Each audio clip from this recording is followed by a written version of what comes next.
Action! Isang mapagpalang araw sa ating lahat. Ako po si Marjan O. Cadalin ng Housekeeping Department of PCISD, Bambang, Pasig City. Guys, isi-share ko po sa inyo yung natutunan ko. Eto ngayon yung isi-share ko yung parts or bahagi ng canister vacuum cleaner. Sa mga baguhan po, sundan nyo po ang aking isi-share sa inyo. Eto pong vacuum cleaner na ito ay may 4 na bahagi. Ito po yung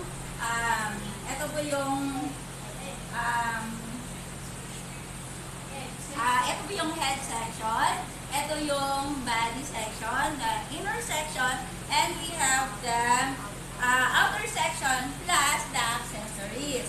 Okay, magsimula po tayo dito sa head section. Ang head section po ay meron po siyang 4 na bahagi. Uunahin po natin dito sa handle. So dito sa handle, ito po yung dadala sa lahat ng bigat. Kaya kailangan hawakan natin ng maigi. Ito yung handle. Ito po yung on and off switch. Tapos ito yung blower port. At saka ito po yung electrical cord. Okay, dito naman po sa body section, ito yung tinatawag nating dust drum. Dito po pupunta lahat ng mga dumi na nasa suction po ng ating vacuum cleaner. So guys, ito po yung flexible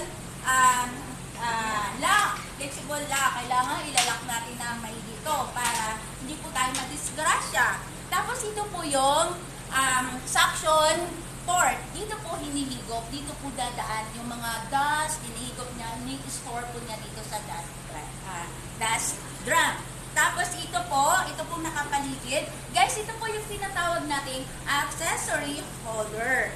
Tapos ito po yung caster foot with storage. Tapos ito pong gulong na ito po yung tinatawag nating caster wheel.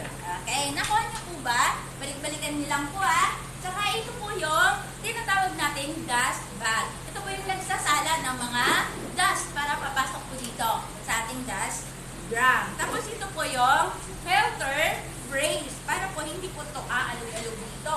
Okay po? Okay. Tapos, ito po yung outer part niya. Ito po yung flexible hose. Ito po yung ginagamit natin, ginagamit dyan. At saka ito yung extension wand. At saka, pupunta po tayo dito. Ito po yung 4 na ito. Ito po yung mga accessories ng ating vacuum cleaner. Yan po ilalagay natin dyan. Ito po, tandaan nyo yan Okay, ito po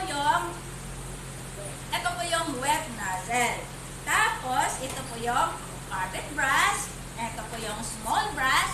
At ito po yung crevice tool. Mamaya guys, papakita ko sa inyo kung paano po ito gagamitin. Of course, alam nyo na, di ba? Pero papakita ko pa rin para po sa mga nakakalimot.